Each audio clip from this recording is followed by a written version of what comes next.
वै। ओम शांति शांति शांति। हरि ओम।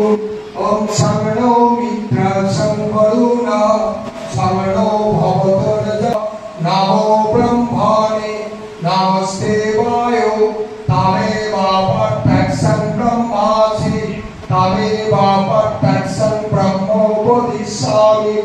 ऋतं वदिष्यामि सत्यं वदिष्यामि तन्मम अवधू तद्वक्तारं अवधू। अवधू मम अवधू वक्तारम्। ओम शांति शांति शांति। हरि ओम। असतो मा सद्गमय तमोसो मा ज्योतिर्गमय मृतोर्मा अमृतो गमय। ओम शांति शांति शांति। এই অনুষ্ঠানে হাজির হয়েছেন কাকসা পঞ্চায়েত সমিতির অন্যতম সদস্য মাননীয় ভবানী ভট্টাচার্য মহাশয়। তা ওনাকে আসন গ্রহণ করার জন্য আমি অনুরোধ জানাচ্ছি।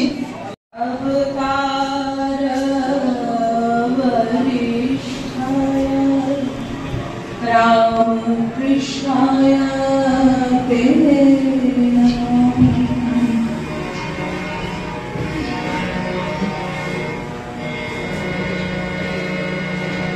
একবার বিরাজো হৃদি কমলাসনে। একবার বিরাজো হৃদি কমলাসনে। তোমার ভুবন ভরা রূপ দিয়ে একবার দেখে তোমার ভুবন ভরা রূপ দিয়ে একবার দেখে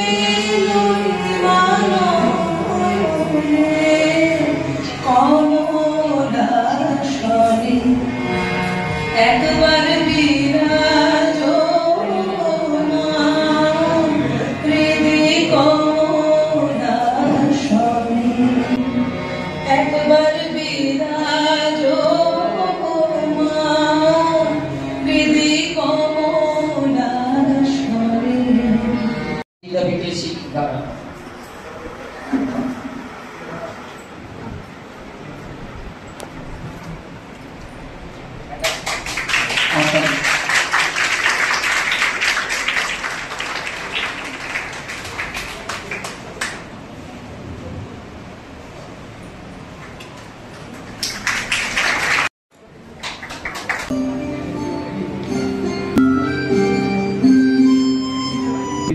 ডাকলে আমি না এসে পারি না।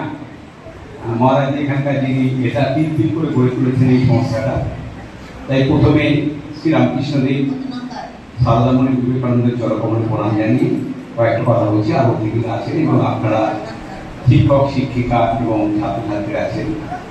আমাকে কয়েকদিন ধরে প্রচন্ড ব্যস্ততার মধ্যে গত দুদিন আসার কথা ছিল আমার, আমি আসতে পারিনি। সেজন্য প্রথমে ক্ষমা চেয়ে নিচ্ছি, কারণ বেশ কয়েকটা অনুষ্ঠান ছিল, আজও আছে। তো তার মধ্যেও আমি প্রথম থেকে মহারাজ থেকে পড়েছিলাম আমি আসবো। এই যে শিক্ষা যদি না আসে তাহলে একটা সমাজ তৈরি হয়। সমাজ তৈরির মূল ভিত্তি হচ্ছে শিক্ষা। সেটা আমাদের অত্যন্ত সৌভাগ্য যে বিবেকানন্দ এমন একজন মানুষের নামাঙ্কিত যে শিক্ষা প্রতিষ্ঠান গড়ে তুলেছেন রামকৃষ্ণ মিশন, যার নামাঙ্কিত তিনি কিন্তু স্কুলে গণ্ডি পেলেন। এটা আমাদের কাছে বিস্ময়। এবং যে মানুষটাকে কেন্দ্র করে সারা পৃথিবীতে যত মানুষ রিসার্চ করেছেন এবং ডক্টরেট পেয়েছেন, সেই মানুষটার নাম শ্রী রামকৃষ্ণ দেব। এবং আমি বলি পৃথিবীতে যদি তিনজন না আসতেন তাহলে ভারতবর্ষ নয় সারা বিশ্ব অনেক কিছু হারাতো। যদি পৃথিবীতে রামকৃষ্ণ না আসতেন আমরা মা শারদা বা বিবেকানন্দ কোনদিন পেতাম না। আবার যদি মা সারদা না আসতেন, রামকৃষ্ণ দেবের সহধর্মী অন্য কোনো মহিলা হতেন, তার আমরা রামকৃষ্ণকে পেতাম না, বিবেকানন্দকে পেতাম না। আর আমরা যদি বিবেকানন্দকে না পেতাম, তাহলে এই রামকৃষ্ণদেব এবং সারদামণি সম্পর্কে বিশ্বের মানুষ কেন তার গ্রামের গণ্ডি বেরিয়ে কোনো মানুষ জানতে পারত। তাই পৃথিবীর যুব সন্ধিক্ষণে এই তিনজন মানুষ পৃথিবী চলবানে এসেছিলেন।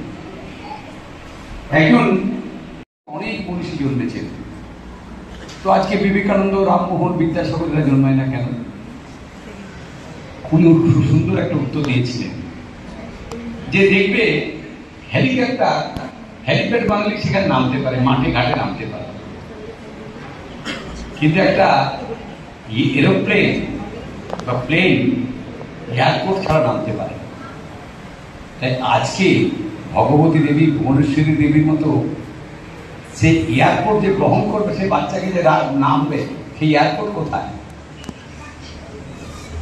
বিবেকানন্দ প্রথম উপলব্ধি করেছিলেন যদি নারী শিক্ষায় শিক্ষিত না হতে পারে, কারণ একটি বাচ্চা, শিশু যখন জন্মায় তার প্রথম শিক্ষাটা শুরু হয় কিন্তু রান্নাঘর থেকে, তার মায়ের কাছ থেকে প্রথম শিক্ষাটা শুরু হয়। যে দেশে নারীরা শিক্ষিত নয়, সেই দেশে হতে পারে না। মধ্যে আমরা গর্বিত যে সকলেই উত্তীর্ণ হয়েছে, কোন রকম ফেল বা ব্যাক ক্যান্ডিডেট আমাদের বিদ্যাপীঠে নেই। এটা আমাদের কাছে গর্বের বিষয়, এমনকি অত্যন্ত গর্বের বিষয় যে আমরা মেধা তালিকায় আমাদের বিদ্যাপীঠের অনেক ছাত্রছাত্রীদের পেয়েছি। ওনাদেরও আমাদের বিদ্যাপীঠের মানকে অনেক উচ্চে নিয়ে গেছেন। নম্বর 658 অনিরুদ্ধ সোনা, ওনাকে স্বামীজির আদর্শ ওঠো যাবো হে সাহসী যুবকবৃন্দ, স্বামীজির ভিতরে যে আগুন বলেছিল সেটা তোমাদের সাথে জ্বলে উঠো। তাই অনিন্দ ওনাকে সম্বর্ধনা বলে অনুরোধ জানাচ্ছি।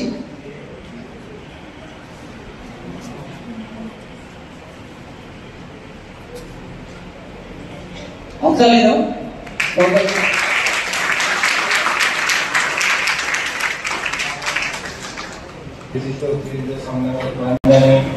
ঠাকুমা স্বামীকে, তাছাড়া যে সমস্ত শিক্ষক আমাকে ছোট থেকে এখানে বড় করেছে, আমাকে শিখিয়ে তুলেছে আমাকে সব কিছু জিনিস, তাদেরকে আমার আন্তরিক প্রণাম ও শ্রদ্ধা জানাই। দেখুন, এই মাধ্যমিকটা হলো আমার এই বিদ্যাপীঠের সবার শেষ পরীক্ষা বলা যায়, কারণ এরপরে বিদ্যাপীঠে আমি হয়তো স্টুডেন্ট হিসেবে আর কখনো থাকবো না। আমি সবসময় হয়তো বিদ্যাপীঠের এক্স স্টুডেন্ট যেটাকে বলে, প্রাক্তন স্টুডেন্ট, সেইভাবে থেকে গেলাম। তো আমার এই যে 13 বছর বা 12 বছর আমি স্কুলে কাটিয়েছি, সত্যি এটা আমার জীবনের একটা মূল অংশ বলতে পারো। রামকৃষ্ণ মিশনের মতো একটা বড় সংস্থা আমার বিট করেছে, তার জন্য সত্যি আমি গর্বিত। এবং যদি কখনো কোনো বড় জায়গায় আমি হতে যাই বা কোনো বড় পার্সোনালিটি হতে পারি, তো নিশ্চয়ই আমি বলবো যে আমার এই পার্সোনালিটির পিছনে যে ভিত, সেটা কিন্তু রামকৃষ্ণ মিশনেরই। এখান থেকে ডিসিপ্লিন শেখা হয়েছে, এখান থেকে সমস্ত যে বলা যায় কি করে পরিশ্রম করতে হবে বা কিভাবে পড়াশোনার জন্য আগ্রহ জন্মাবে বা সেই কম্পিটিশনটা, সেটা এখান থেকে শিখে এসেছি। হয়তো অনেক স্টুডেন্ট হয় যে আসো যাও কিছুই নেই, পড়া হোক না হোক, কিন্তু এখানে আমি একটা পড়ার যে পরিবেশটা সেটা পেয়েছি। আর এই মাধ্যমিকের রেজাল্টটা অতটা বেশি কিছু নয়, কারণ এটা পড়েছি আমি পেয়েছি, ঠিক আছে, এটা কোনো কাজে লাগবে না, বাট এই সময় যে পরিশ্রমটা, সেইটা হয়তো আমার সারা জীবন থেকে যাবে। হয়তো এটার জন্য যে আমার অ্যাসপায়ার করেছেন, সেইটার জন্য আমি সত্যি কৃতজ্ঞ। আর তাছাড়া এখানে যে শিক্ষক শিক্ষিকা রয়েছেন, তারা সত্যি খুবই ভালো এবং খুবই হেল্পিং। যে সমস্ত জিনিস আমি চেয়েছি সবই পেয়েছি। যদি কোনো জিনিসে অসুবিধা হতো, আমি টিচারদেরকে জিজ্ঞেস করতাম, তারা ভালো করে ক্লিয়ার করতাম। তাছাড়া আমাকে প্রথম থেকেই যে একটা উচ্চাকাঙ্ক্ষা, এটা কিন্তু এই স্কুলই শিখিয়েছে। তাই এই স্কুলে পড়ার জন্য আমি সত্যি গর্বিত।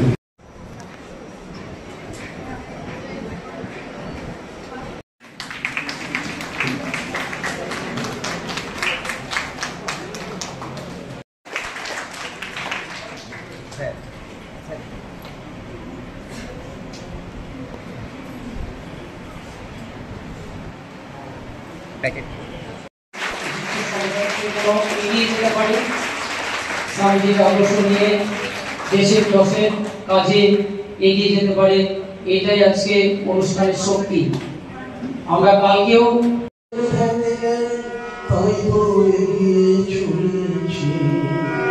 আমরা ছাত্ররা অনেকটা এক পা করে অনেকটা পথ মোরা চলেছি, সমাজের কল্যাণে মানুষের ধ্যানে জ্ঞানে, তাই তো এগিয়ে চলেছি আমরা, এগিয়ে চলেছি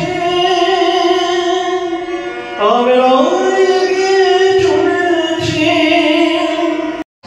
আমি এইটা মানে আমার যে অধ্যক্ষ যে করছে আমি খুবই ধন্যবাদ দিই তাকে। তাকে ধন্যবাদ এই জন্য দিই যে ছেলেদের উৎসাহ দেওয়ার জন্য। এই তো প্রথম তারা পাস করছে এবং তারা ছেলে মেয়েদের প্রীতি শুভেচ্ছা, হার্দিক অভিনন্দন জানাই। আজকে সম্বর্ধনা অনুষ্ঠান দুজন আসতে পারেনি, জাতীয় শিক্ষক, ওনার স্কুলে একটু ঝামেলা চলছে বলে আসতে পারলেন না, ফোন করেছিলেন ডক্টর আমাদের হক স্যার, আর আমাদের বিশ্বভারতী প্রাক্তন অধ্যাপিকা শ্রীমতী উমা পাল মহাশয়।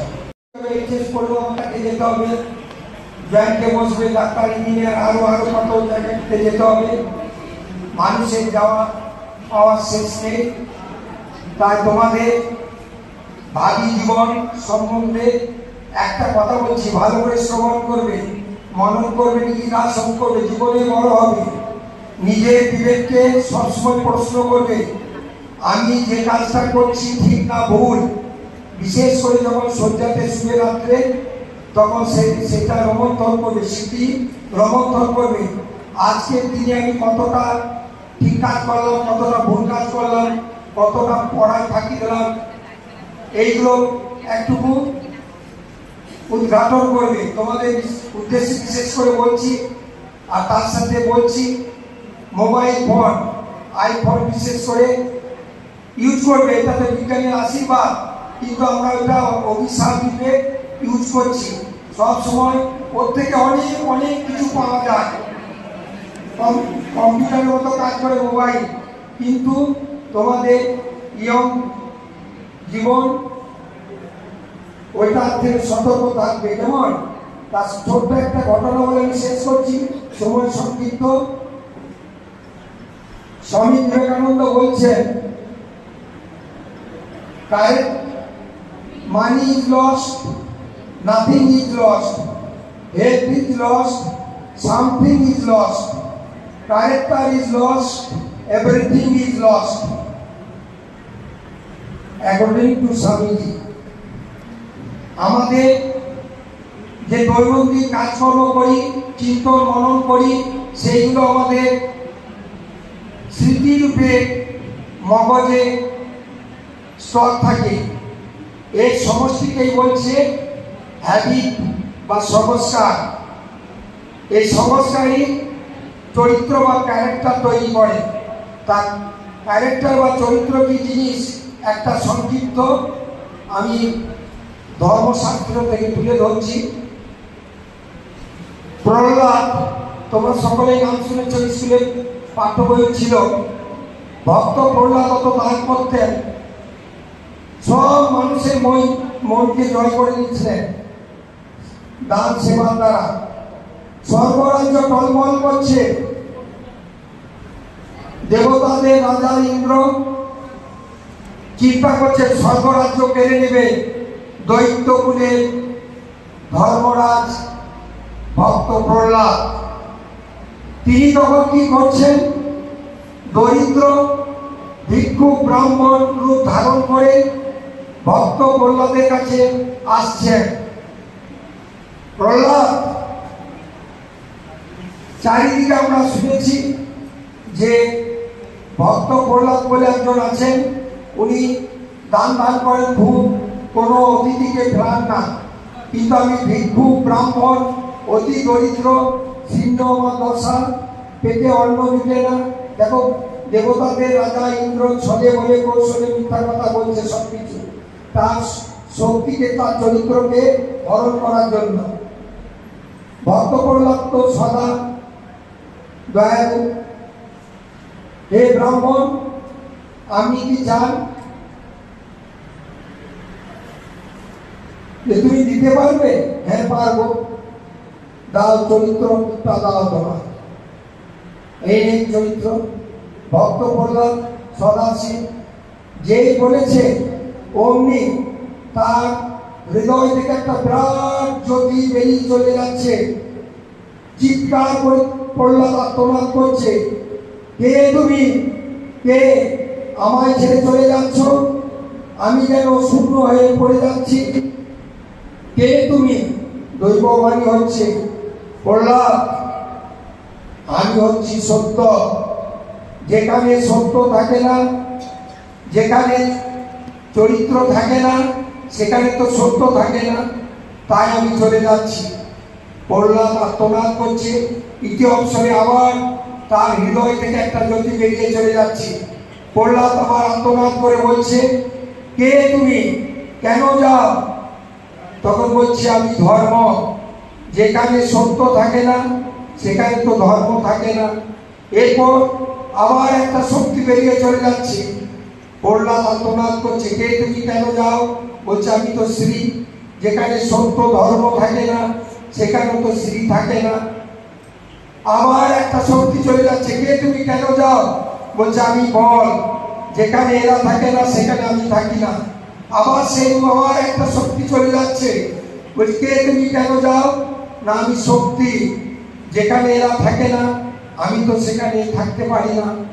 এইরূপ ভক্ত প্রহ্লাদ শ্রীহীন, সত্যহীন, ধর্মহীন, বলহীন, শক্তিহীন হয়ে পড়লেন। তিনি জর্জরিত হয়ে কাঁদছেন, এ কি করলাম আমি? আমি আমার চরিত্রটাকে সব দিয়ে দিলাম। তাহলে চরিত্র কিভাবে গঠিত হয় বুঝেছে তো? সব সময় নিজের ক্যারেক্টারকে ঠিক রাখবে। ইংরেজিতে অনেক কথা আছে, ওয়াচ বলে, আমার মহারাজের মুখ থেকে শোনা, বা সেটা আমি অনেক জায়গায় বলি। এই কালকে দুজন মহারাজের সঙ্গে আলোচনা হচ্ছিল, স্কুল সম্রাজ্য মহারাজ আমাকে শুভ আশীর্বাদ জানালেন, তোমার অনুষ্ঠান চলছে, সফল হোক, সম্বর্ধনা অনুষ্ঠান। আমাদের দেওঘরে একজন মহারাজ ছিলেন, আসানসোল, রামলিপুর, বাঁকুড়া, সংসার, বেলুমোর থেকে যে প্রতিটি মহারাজ এসেছিলেন, তিনি ছিলেন। আজকে তিনি বিলারে বেলুমোর ব্যাগ করলেন, আমরা ভোরে কারিগরি পৌঁছিলাম। তা উনি জয়নগরী দীর্ঘদিন হেডমাস্টার ছিলেন। তা ওনারা শিক্ষা সম্বন্ধে বলছিলেন